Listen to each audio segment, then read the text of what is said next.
예, 반갑습니다. 자, 지난주 글로벌 증시 주간 마감 상황 말씀드리고요. 이번 주 투자 전략에 대해서 설명드리도록 하겠습니다. 지난주에는 일단 뭐 글로벌 증시가 미국 비롯해 우리 시장도 마찬가지고 일단 뭐 하방 경직을 좀 확보해주는 그런 모습을 좀 보여줬죠. 주 후반에 그 좀 밀리면서 다소 좀 아쉬운 부분은 있습니다만은 어차피 이제 그 외바닥으로 뭐 V자 반등이라기보다도 예, 뭐 쌍바닥 정도 지금 예상하고 이 10월 시장을 좀 대응을 해야 된다. 이렇게 먼저 말씀드릴 수 있겠고 다우지수는 한 0.8% 소폭 그 상승 마감했고요. 나스닥은 이제 금요일 날 빅테크 위주로 밀리면서 주간 기준에서 0.2% 하락 마감했습니다. 전체적으로 일본 니케이 지수가 가장 많이 올랐죠. 4.3% 소위 말하면 좀 급등이 나왔던 그런 모습이고 뭐 홍콩과 대만 같은 경우는 외국인들의 좀 매수가 유입되면서 플러스 마감했습니다. 자, 코스닥도 금요일날 밀리면서 다소 이제 그 주 초반 중반까지 상승분을 좀 반납하는 그런 모습인데 전체적으로 뭐 일단 지난주 초반에 초중반까지 4분기 저점이 나왔다고 볼 수 있기 때문에 뭐 직전 저점을 다시 또 이탈하고 막 그러지는 않을 것으로 판단이 됩니다. 거래소 같은 경우는 삼성전자하고 LG 에너지 솔루션 그 외에 이제 시총 상위 종목군들 실적 좋게 나오면서 오히려 지난주는 거래소가 코스닥 대비해서 상대적으로 강세 마감했다 이렇게 보시면 될 것 같습니다.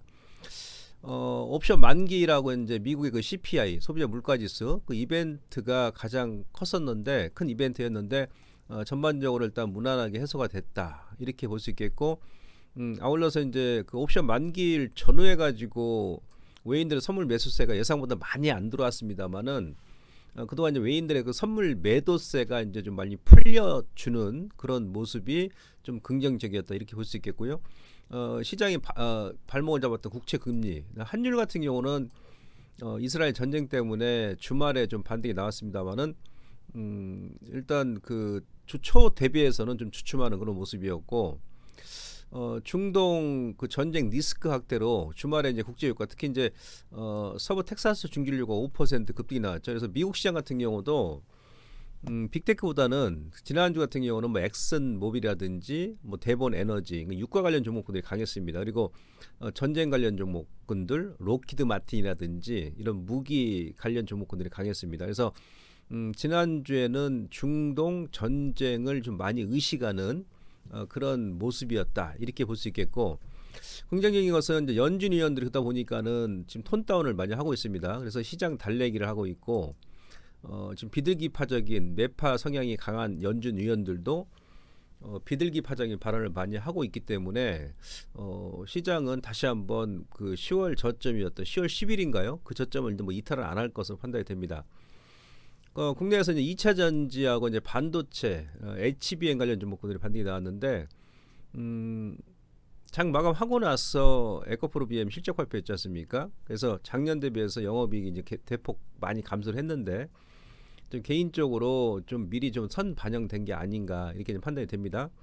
아울러서 이제 국제 금값이 많이 급등이 나왔어요. 이것은 뭐냐면 이스라엘에서 가자지구 주민들을 24시간 이내 이제 그 뭐 남부 지역으로 피난하라고 그랬지 않습니까? 그래서 그것이 좀 영향을 미친 게 아닌가.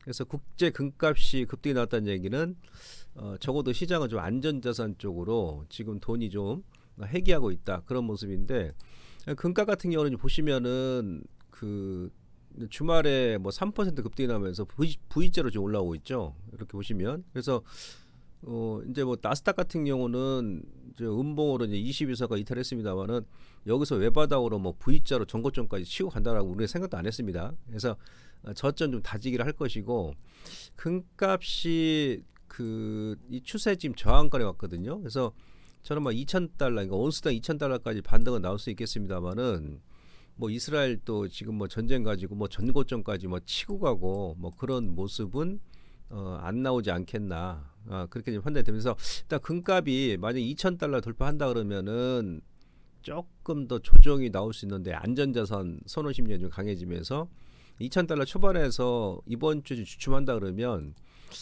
전쟁 관련 부분도 어느 정도 좀 시장에 좀 반영돼 가고 있다 이렇게 좀 보시면 될 것 같습니다. 자, 그동안 그 글로벌 증시 발목을 잡았던 3대 복병이 이제 주 후반에 또 하필이면 또 이스라엘 전쟁이 또 지난주에 터져가지고 좀 반등이 나왔는데 뭐 그러나 일단 이 전쟁 부분은 이제 전체 정치적인 부분이고 아울러서 이란만 개입을 안 하면 크게 문제는 없을 것 같아요. 아무튼 뭐 정치인 부분이니까 우리가 지금 어떻게 알 수가 없지 않습니까? 하지만 일단 국채 수익률은 그 4.82까지 갔다가 지금 안정화되는 그런 단계고요. 이게 가장 문제였지 않습니까? 달러 인덱스가 이제 뭐 전쟁 리스크 때문에 주 후반에 지금 반등이 나왔는데 주봉과 월봉 봐서는 전고점 돌파는 좀 쉽지 않을 것으로 판단이 됩니다. 이것은 뭐 근데 이란이 만약에 전쟁에 개입한다 그러면은 좀 돌파 가능성도 있는데 국채 수익률도 반등이 나오고 그 부분은 앞서 말씀드렸듯이 뭐 정치적인 부분이고 그리고 이미 일단 그 지난주에 그 이스라엘 군인들이 지상군을 지금 파견한다 뭐 얘기 나왔었고 24시간 이내에 팔레스타인 가자지구 주민들 이동하라는 그런 얘기까지 일단 지난주에 지금 증시에 반영이 됐기 때문에 어느 정도 좀 선 반영돼 가는 게 아닌가. 그전에 우리 경험적으로 보게 되면 전쟁 발발했을 때 뭐 작년 같은 경우도 러시아 뭐 우크라이나 전쟁 발발했을 때 그 전까지 지수가 누르고 이제 전쟁 발발했을 때는 실질적으로 전쟁으로 인해서 주가가 많이 빠지지 않았습니다. 예, 그런 부분을 다 감안하고 그다음에 2000년도 초반에 그 이라크 전 때도 막 그랬었죠. 예. 그래서 이제 그런 부분을 감안한다 그러면 이번 주까지 넘기면 시장이 중동 전쟁 관련 리스크도 어느 정도 좀 반영해 가는 게 아닌가. 그렇게 지금 판단이 됩니다.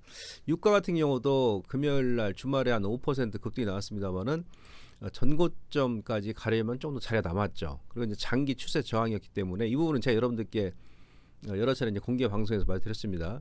그래서 이제 꼭 참고하시고 우선은 그래도 이번 주까지는 이스라엘 중동 전쟁 관련해 가지고 꾸준하게 우리가 이제 뉴스 기사를 좀 살펴봐야 될 것 같습니다.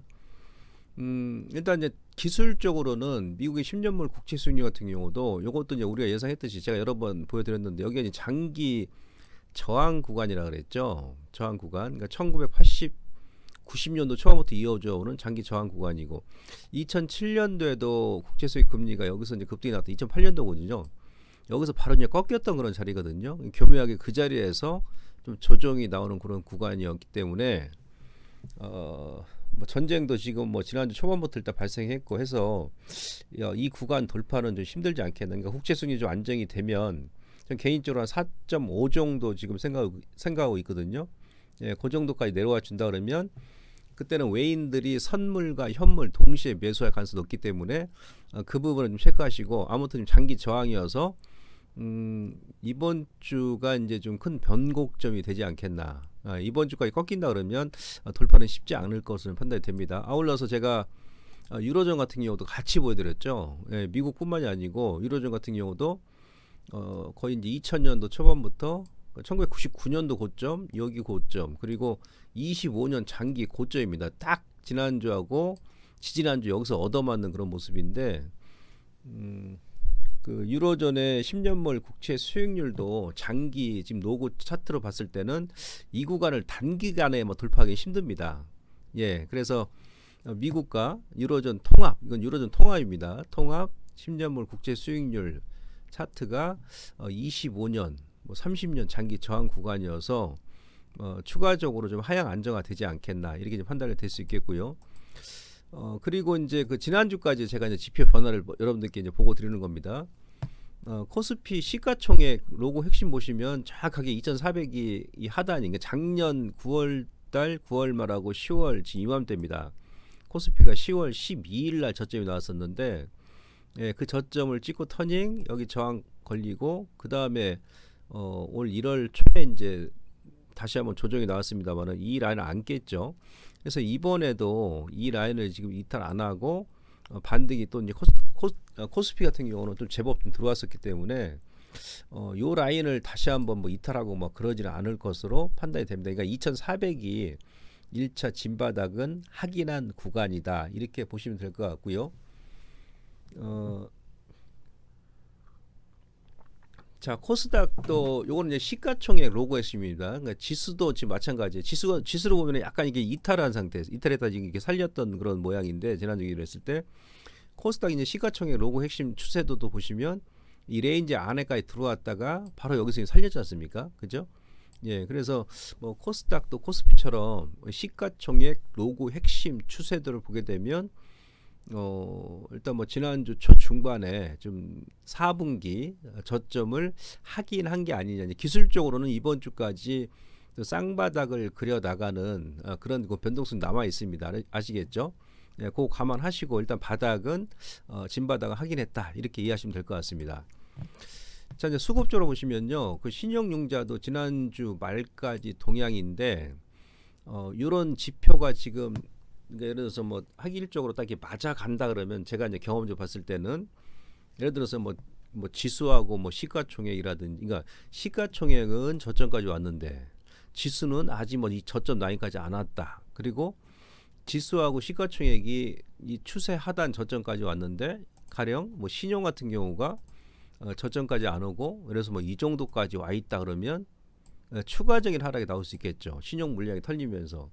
근데 이런 지표가 지금 딱 맞아 떨어지죠. 예, 그 신용 같은 경우도 거래소 기준에 했을 때는 이게 12일까지거든요. 목요일까지. 그러니까 금요일까지 봤다 그러면 아마 더 줄었을 것 같습니다. 이 라인까지 들어온 것 같아요.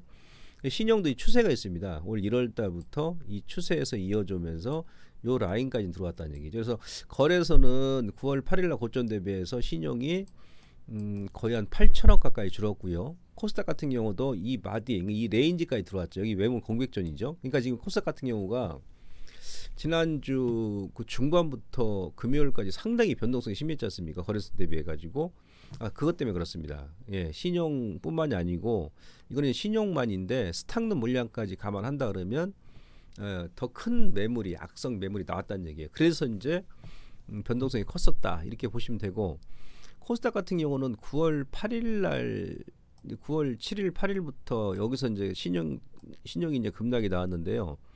요 기간에 1조 2천억이 나왔습니다. 1조 2천억. 1조 2천억. 그러니까 올 그 4월 달 여기죠. 요 4월 24일 날부터 5월 15일 날 저점 나왔을 때는 한 1조 원 정도 나왔는데 지난주 중반에는 제 공개 방송에서 이당 한 8천억 정도 나왔었다고 그랬는데 목요일까지 한 1조 2천억.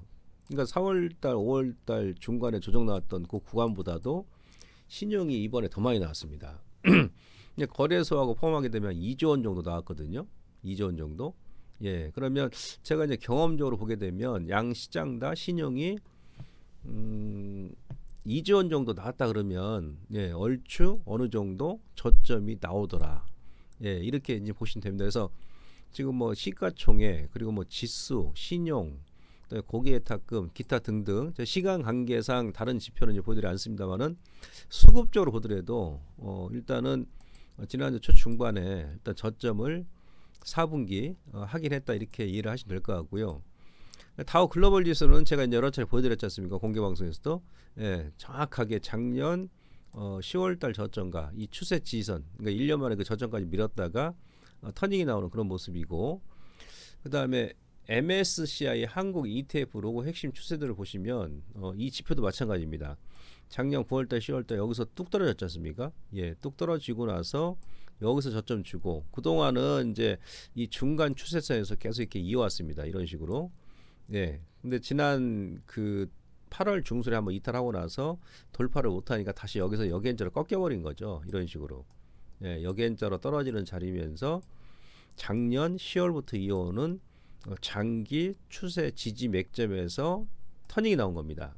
그래서 뭐 이 저점을 다우 글로벌 지수를 보더라도 예, 이탈하기는 조금 지금 현재 구간에서는 좀 힘든 그런 위치다. 그러니까 추가적인 하락, 그러니까 단기적으로 이번 주까지 쌍바닥을 그려 나가는 변동성은 남아 있어도 지난주 초반을 다시 한번 이탈하고 막 그러지는 않을 것이다. 이렇게 판단이 됩니다.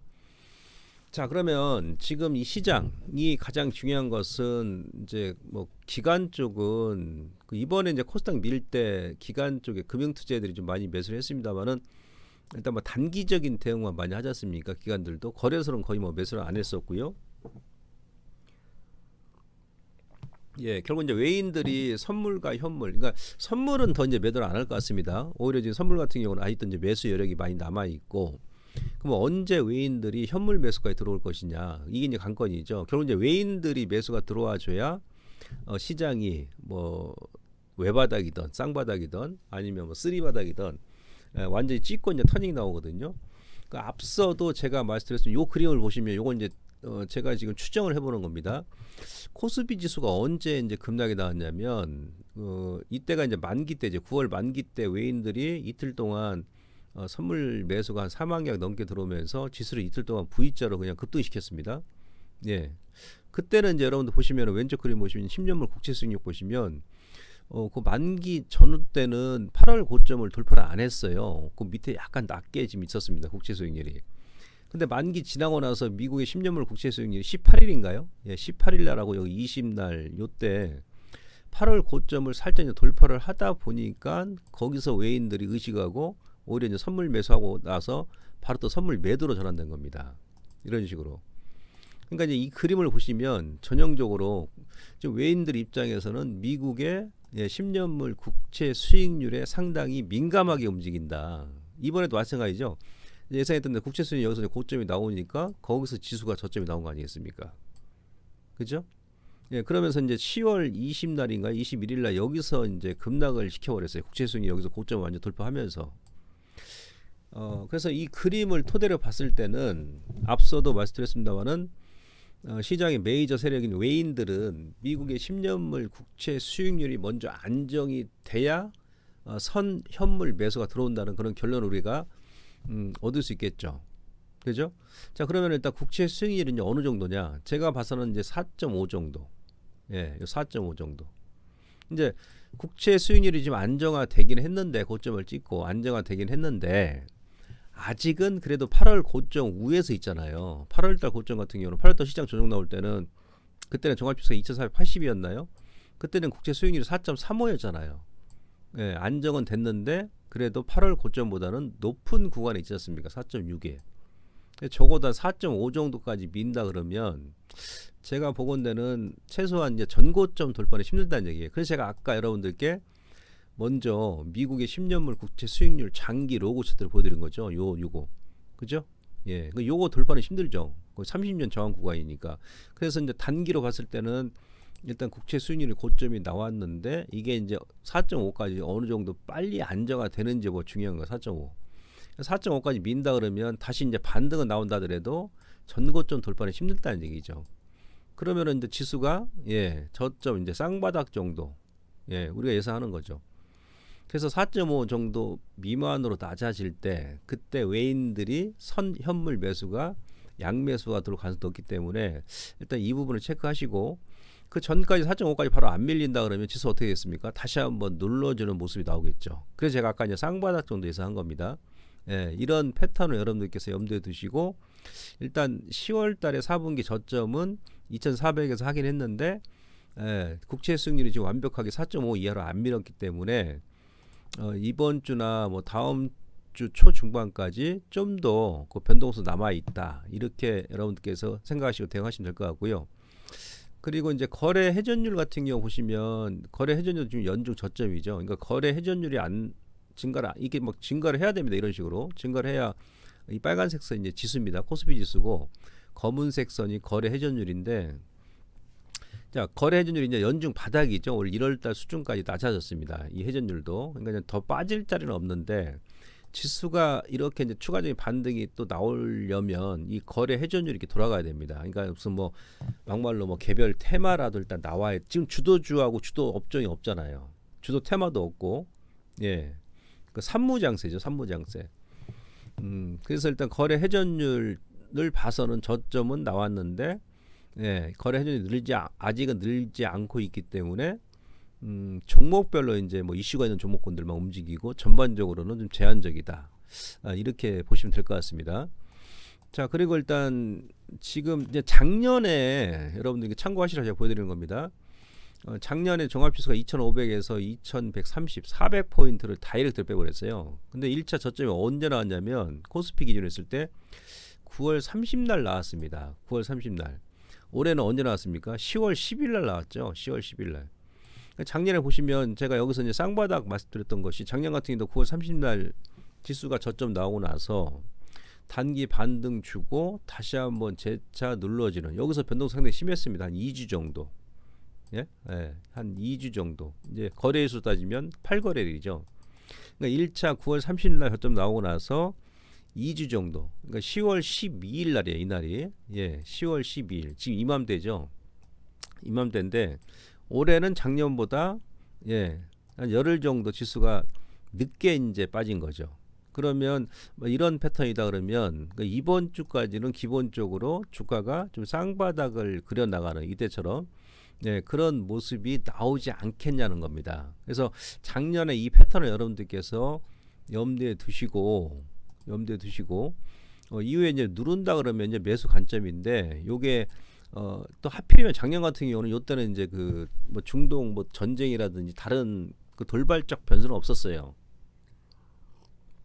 그죠? 근데 이번에는 이제 이스라엘 전쟁이 지난주 초반부터 이제 터졌기 때문에 일단 그 부분까지 감안해가지고 이후에 이제 그 뭐 2,400 지난주 저점까지는 안 밀린다 하더라도 뭐 2,420 정도 그 라인까지 일단 보시고, 여러분들께서 이번 주에 그러니까 저점 매수 구간인데 좀 더 타이밍하고 그 비중하고 좀 조절하자. 왜냐하면 이스라엘 전쟁 부분도 뭐 주간에 또 이제 막 얘기 나올 거 아니겠습니까? 그런 부분까지 일단 감안해서, 그리고 이제 국채 수익률도 아까 제가 이제 말드렸듯이 4.5 이하까지 좀 밀어주는지 여부도 체크하시면서 그렇게 좀 차분하게 대응하세요. 왜냐하면 지난주 여러분들 금요일 날 그 개인 투자자분들 코스닥 수급 보십시오. 사거래를 때리고 나서 금요일 날 또 하루 만에 거의 4천억 가까이 들어오죠. 너무 성급했다는 얘기예요. 개인들이 지금 약 올랐다는 얘기죠. 저점에서 손절하고 나니까 지수 이틀 동안 급등시켜 버리니까 막 추격 매수를 한다는 얘기예요. 추격 매수. 그렇게 하시면 여러분 또 당합니다. 그러니까 밀 때 매수하셔야지 올라갈 때 따라가시면 안 돼요. 제가 목요일 같은 경우도 그랬지 않습니까? 투갭 나왔기 때문에 금요일부터는 따라가는 게 아니다. 근데 이제 금요일 아침에 개파락 나오고 나서 확 밀어버리지 않습니까? 아무튼 작년에 요 패턴을 머릿속에 염두에 두시고 일단 뭐 기술적으로는 이러한 패턴을 좀 만들어 나가는 그런 과정이 이번 주나 다음 주 초중반까지 좀 남아 있다라고 생각하시고 대응을 해 나가시면 될 것 같고, 일단 정리 들어가겠습니다. 근데 중동 전쟁 이거 뭐 정치적인 부분이기 때문에 누구도 뭐 알 수는 없습니다. 근데 이 해소되는지 여부를 먼저 보셔야 되고, 근데 전 개인적으로 이제 시장이 좀 선 반영돼 가고 있다 이렇게 봅니다. 특히 이제 이란 개입만 없으면 특별한 문제는 없을 것이다. 근데 이란이 만약 개입해버린다 그러면 이제 국제유가 이제 급등 나올 수 있기 때문에 자, 이 부분은 우리가 이제 주중에 계속 체크를 해 나가자 이렇게 말씀드릴 수 있겠고요. 일단 국제유가 뭐 요거는 전쟁에 의해서 이제 상승과 하락을 반복할 수 있겠고요. 국채 금리 제가 4.5 이하 말씀드렸습니다.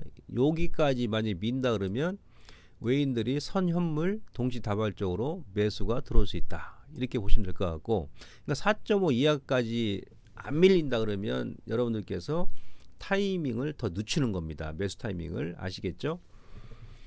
그리고 이제 양시장 특히 이제 코스닥 같은 경우 개인 투자분들께서 손절하고 나니까 이틀 급등시켜 버리지 않습니까?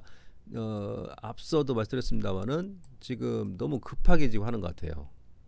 그렇게 하시면 안 됩니다. 이게 어차피 시장은 밀었기 때문에 이럴 때일수록 여러분들께서 더 안정되게 차분하게 대응하셔야 됩니다. 그냥 뭐 내동매매 하는 것 같습니다. 그러다 보니까 막 다른 종목군들도 안 빨리 종목군들 막 집어 던지고 막 이것저것 또 막 갈아타고 막 그러시는데, 일단은 개인 투자자분들께서 그 하루 그냥 금요일처럼 뭐 4천원 가까이 매수하고 막 그래버리면 오히려 지수도 눌러버립니다. 외인하고 기관들이 가만히 있겠습니까? 그죠? 그래서 이번 주 개인 투자자분들께서 이 성급한 매매가 뭐 주 중반이라도 좀 안정화되는지 여부를 좀 지켜보자 이렇게 말씀드릴 수 있겠고요. 여러분들도 뭐 급하게 하지 마세요. 아시겠죠? 이런 자리에서는 너무 급하게 하시면 오히려 당합니다. 차분하게 어차피 빠진 거니까 이왕 빠졌고 바닥은 하긴 했으니까 조금 더 시장 추이를 지켜보자 이런 마인드로 차분하게 접근하는 게 좋습니다. 그 다음에 이제 뭐 3분기 어닝 시즌 돌입하는데 뭐 실제 결과에 따라서 이제 주가 급등락이 있을 수 있겠습니다만은 뭐 개별주든 뭐 대형주든 이미 이제 지금은 뭐 4분기라든지 내년 실적 보고 지금 접근합니다. 기관하고 외인들은. 그러니까 어느 정도 뭐 선 반영이 되지 않았나. 예? 기업별로도 이렇게 판단이 되니까 이거 참고하시고요. 앞서 이제 기술적으로는 작년 10월달 지수를 참고하시고 제가 설명드렸죠. 양시장 다 쌍바닥 패턴을 염두하는 전략이다. 예, 요거하고 자 전체적인 전략은 현재 위치는 4분기 저점 구간 통과 구간으로 지금 판단이 되는데 중동 전쟁 리스크 요거 하나가 일단 이제 이란이 특히 개입하는지 여부에 따라서 약간 좀 양상이 달라질 수 있기 때문에 일단은 요거는 이제 뭐 주중에 나오는 기사를 보고 우리가 좀 판단을 하는 걸로 좀 해야 되겠죠. 그래서 우선은 전체적으로 요 투자 포인트를 여러분께서 염두에 두시고 접근하시고 나머지 다른 그 사항은요. 제가 오늘 장 마감하고 또 이번 주도 계속 이제 공개 방송 하니까 3시 40분에 여러분들께서 꼭 참석해 주시고 참석 못 하시는 분들은 녹화 방송 꼭 보셔야 됩니다. 제 방송 계속 연결해서 제가 설명드리기 때문에 아시겠죠? 자, 그리고 좋아요, 구독 꼭 좀 부탁드리도록 하겠습니다. 자, 저는 장 마감하고 나서 오후 3시 40분에 다시 찾아뵙도록 하겠습니다. 고맙습니다.